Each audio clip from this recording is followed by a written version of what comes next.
Story 1. Before we delve into the unsettling and disturbing stories I have for you, I want to emphasize that they may not fit the conventional definition of scary stories. However, they carry a weight that needs to be shared. If you've ever been through a harrowing car accident involving a drunk driver, you might want to skip this tale. I completely understand if you choose to do so. Now, without further interruption, let's begin our journey into these narratives. I was a 17-year-old girl when the incident I'm about to recount took place, nearly 5 years ago.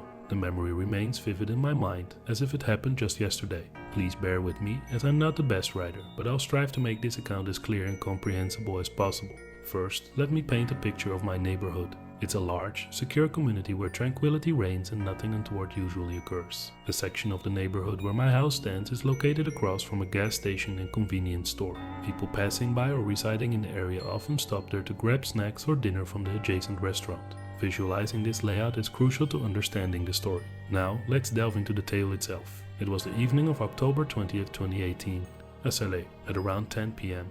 13-year-old me was engrossed in a TV show in our living room. Suddenly, a loud crashing sound pierced the air, reminiscent of two cars colliding. The chilling noise of tires screeching after impact sent shivers down my spine. Both my mother and sister emerged from their rooms, having heard the commotion. I foolishly asked them if they heard the sound too, as if hoping it was just a figment of my imagination. The truth was impossible to ignore. The crash reverberated with such intensity that it felt as if it echoed from the depths of the ocean. We swiftly decided to investigate and headed out, joining a group of neighbors who were converging on the gas station. The gas station was a mere minute's walk away. Along the way, we encountered several more neighbors, all converging toward the same destination.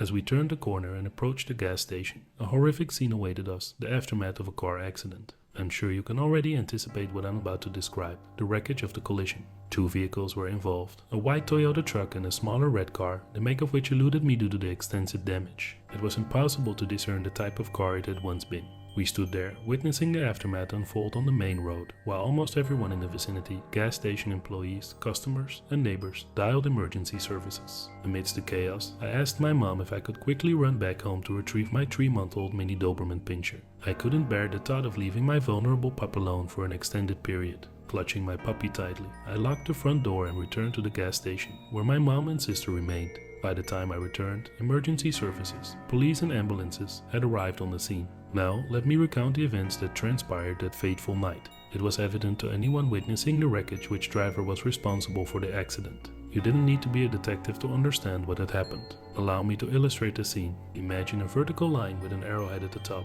representing the main road. At the top of this line, the arrowhead points toward a white Toyota truck, its nose directed at the red car situated at the bottom of the line. The cars faced each other in opposing lanes. As we drive on the right-hand side in my country, the red car was traveling at an appropriate speed, while the Toyota driver seemed to be recklessly maneuvering, as if he were trying to emulate Vin Diesel.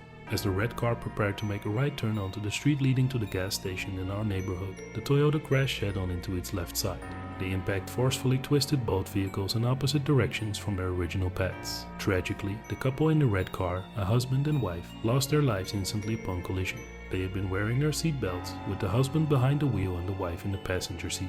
In contrast, the Toyota driver was ejected from his truck during the violent spin. His truck's driver's side door had been flung open, and he lay unconscious on the sidewalk. It was apparent that he hadn't been wearing a seat belt, as it had been so effortless for him to be thrown from the vehicle. At first, we all assumed he had perished, but to our astonishment, he eventually regained consciousness and stumbled back to his truck wearing a bewildered expression. It was as if the alcohol coursing through his veins had temporarily made him impervious to harm, despite being violently expelled from his truck. Speaking of which, the white Toyota itself remained remarkably unscathed, not a scratch to be found. On the other hand, the red car appeared as though a giant had kicked it around like a football. The image of the authorities covering the lifeless bodies with what resembled a foil sheet remains etched in my mind. I vividly recall seeing one of the wife's hands exposed, blood dripping from her fingertips. The sight of crimson blood seeping from beneath the vehicle replays in my thoughts relentlessly. It was one of our gas station employee neighbors who made the discovery, having ventured out to investigate the commotion. That's when we realized that the Toyota driver had a pregnant woman in the passenger seat. Yes, she was pregnant, and he had chosen to drive that night, not for the purpose of taking her to the hospital. The paramedics extricated her from the wreckage through the open passenger door, a detail that had gone unnoticed until then. I hadn't even been aware of her presence in the car. I can only hope that both she and her unborn child emerged unscathed from the ordeal. After witnessing the devastating aftermath, my mom, sister, puppy, and I made our way back home, arriving around 1 a.m. That night, we sought solace in my mom's bed, huddled together with the puppy nestled among us. Sleep eluded us, and I still marvel at my mom's decision to allow the dog on the bed given the circumstances. And, believe it or not, when my mom turned on the TV, Final Destination happened to be playing on one of the channels. The irony was not lost on me. Subsequently, I discovered from newspaper articles that the Toyota driver faced charges of drunken driving and culpable homicide. I admit I had little understanding of the term at the time, but some research, aided by Google, shed light on its meaning.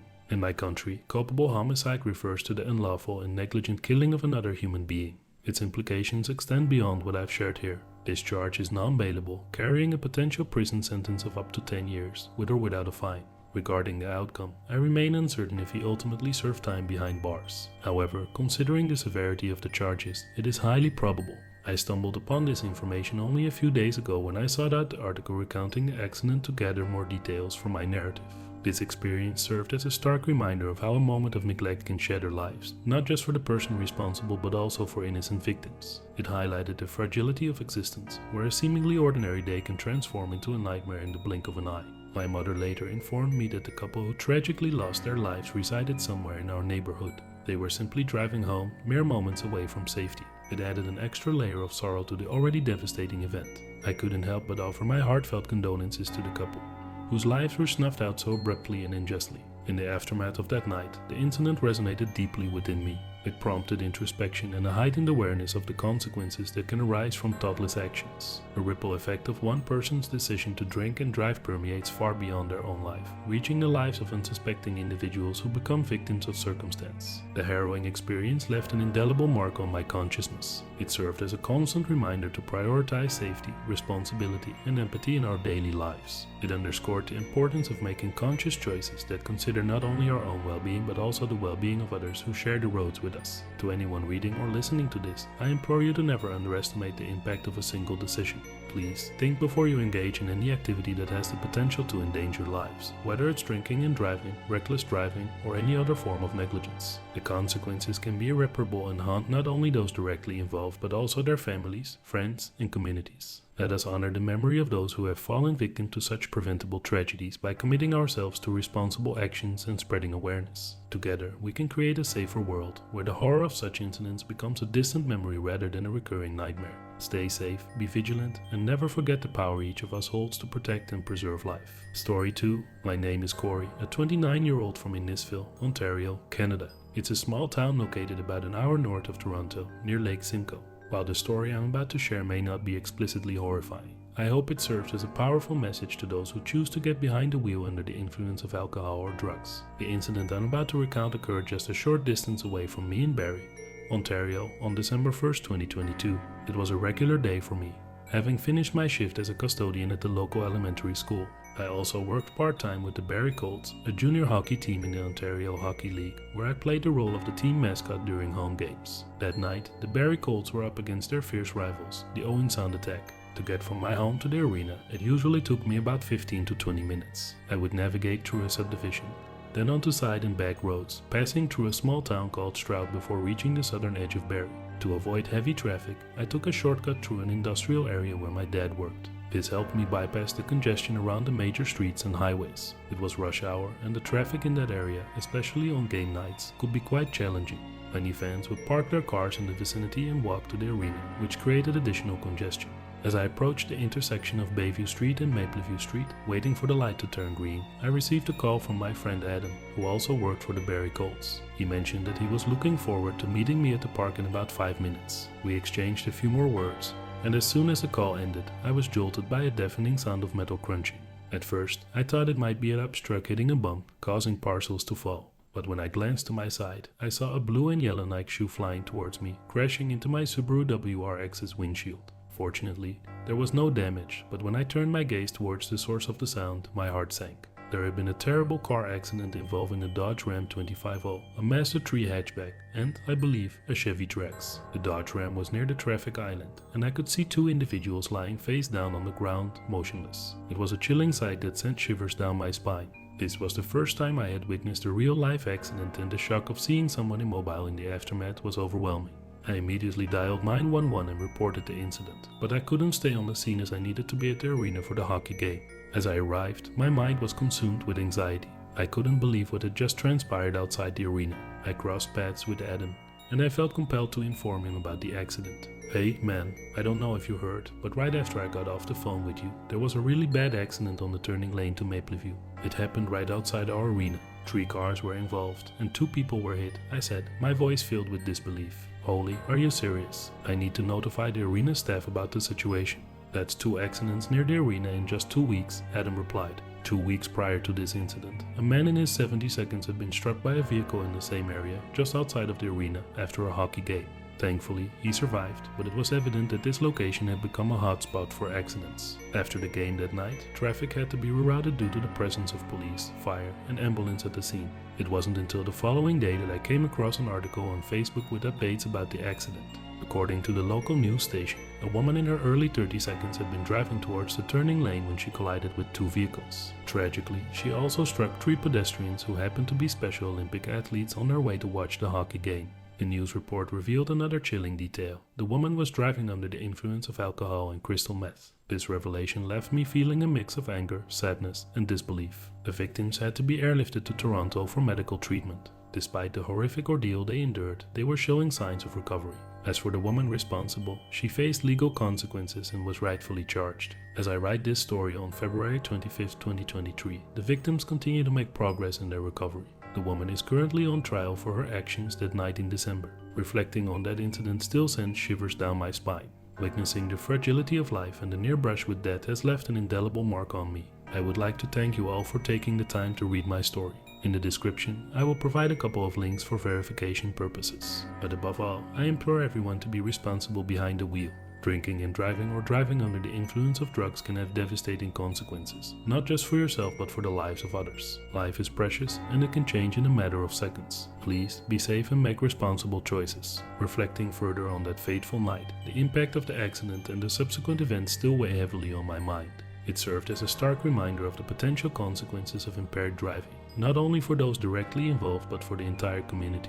In the weeks following the accident, the local community rallied together to support the victims and their families. Fundraisers were organized and donations poured in to help cover medical expenses and provide emotional support.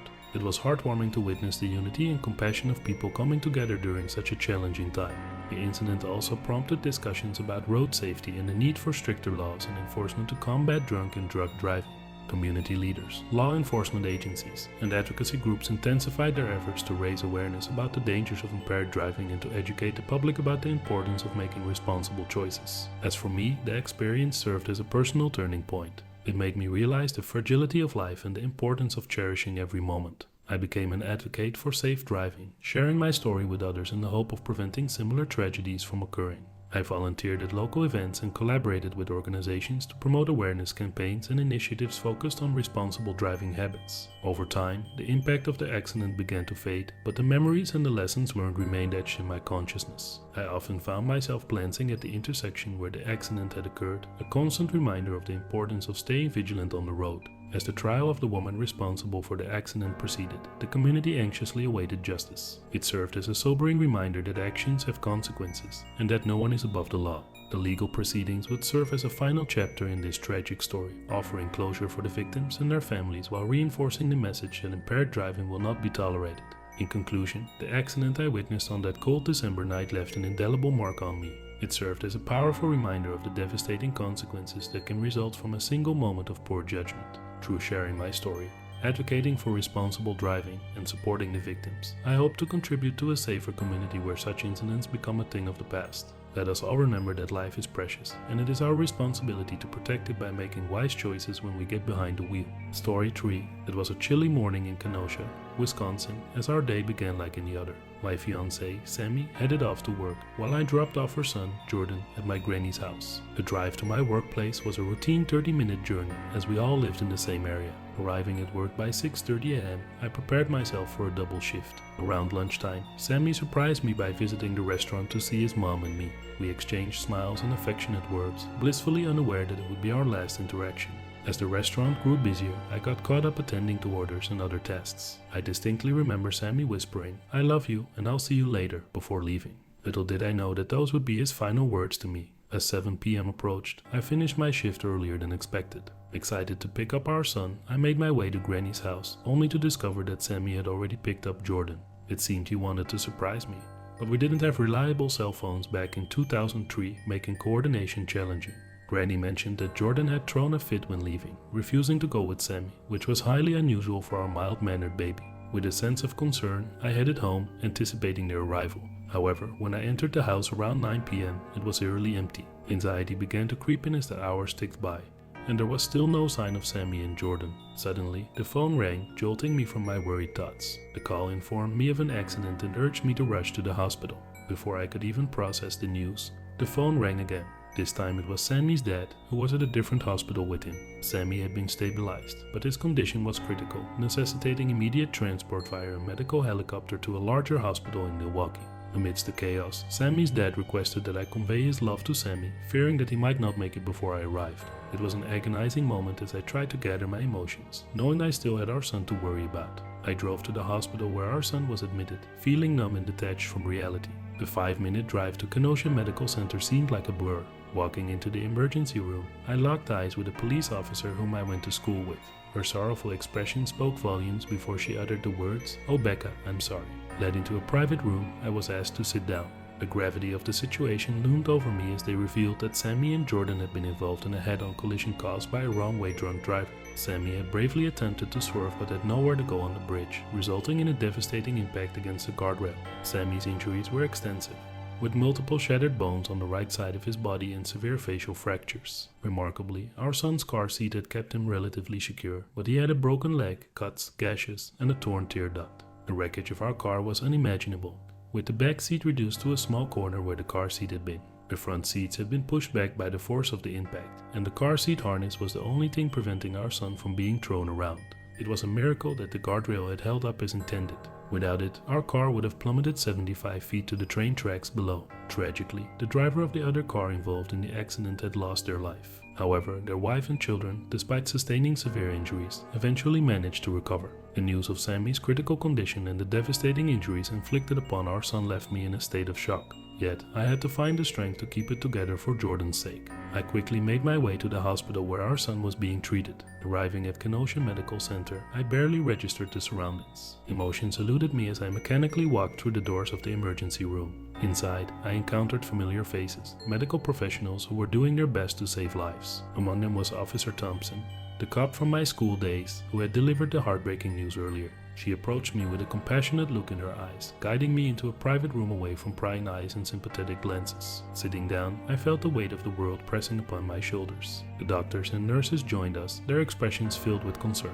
They explained the extent of Sammy's injuries, describing how his body had absorbed the impact, shielding our precious son. Sammy's bones, especially on the right side of his body, were shattered beyond recognition. The doctors painted a grim picture of his condition, but they also highlighted his incredible resilience. They emphasized how his actions had saved our son's life. As they continued, tears welled up in my eyes, my heart aching with a mixture of gratitude and anguish. I couldn't help but think of the unimaginable pain Sammy must have endured, trying to protect our child until the very end. Time seemed to blur as I listened to the medical team outlining the treatments and procedures Sammy would undergo. The road to recovery would be long and filled with uncertainty, but there was a glimmer of hope amidst the darkness. While Sammy fought for his life, I remained at the hospital, dividing my time between his bedside and our son's room. Jordan's injuries, although serious, were not life-threatening. He was receiving excellent care, and the medical staff reassured me that he would heal with time. Days turned into weeks, and weeks turned into months. Our lives became intertwined with hospital visits, surgeries, and therapy sessions. Sammy's condition gradually stabilized, albeit with countless setbacks and moments of despair. Through it all, I leaned on our families and friends for support. Their unwavering presence and kind words gave me the strength to carry on, even when the weight of uncertainty threatened to crush my spirit. As the months turned into years, Sammy defied the odds, inching closer to recovery with each passing day. His determination and resilience inspired not only me but also the medical team who tirelessly worked to rebuild his shattered body. Our son, Jordan, proved to be a beacon of hope and resilience as well. Despite the physical and emotional scars left by the accident, he grew into a remarkable young man. His strength and determination led him to serve in the army, following in his father's footsteps. Time healed wounds, but the void left by Sammy's absence would always remain. Yet, life had a way of moving forward, reminding me that happiness could still be found amidst the pain. Jordan found love in his high school sweetheart, Jessica, and they married back home in Wisconsin during his leave.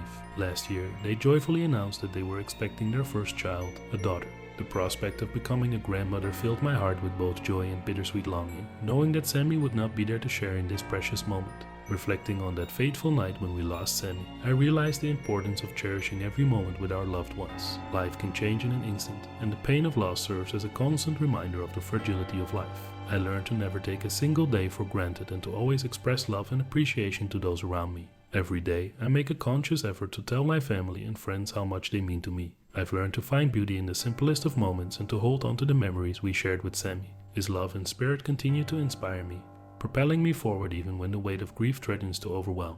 As the years passed, Jordan's resilience shone brightly. He channeled his pain into strength, dedicating himself to serving his country. Each time he came home on leave, his presence filled our hearts with a mixture of pride and longing. Now, on the brink of turning 21, Jordan stands as a testament to the indomitable human spirit. Despite the tragedy that marked his early years, he has found love and happiness with Jessica. Their impending arrival of their daughter offers a glimpse of joy in a world that once seemed consumed by darkness. Through the ups and downs, I've discovered the power of resilience and the unbreakable bonds of family. Sammy's absence will forever be felt, but his memory lives on through the love we share and the lessons he taught us. And as I look toward the future, I carry with me the wisdom gained from that tragic night. Life is a fragile tapestry, easily torn apart by unforeseen events. But within that fragility lies an opportunity to embrace each day with gratitude and to love fiercely. For we never know when our time together will be cut short. So I cherish the memories of Sammy, etching them into my heart. I continue to share his story, not only as a reminder of the horrors that life can bring, but as a testament to the resilience of the human spirit. In the face of unimaginable loss, we find the strength to rebuild and find hope in the most unexpected places. And as I hold my granddaughter for the first time, I feel Sammy's presence, his love, and his guiding spirit. The cycle of life continues, and through the joys and sorrows, we find solace in knowing that love transcends even the darkest of nights.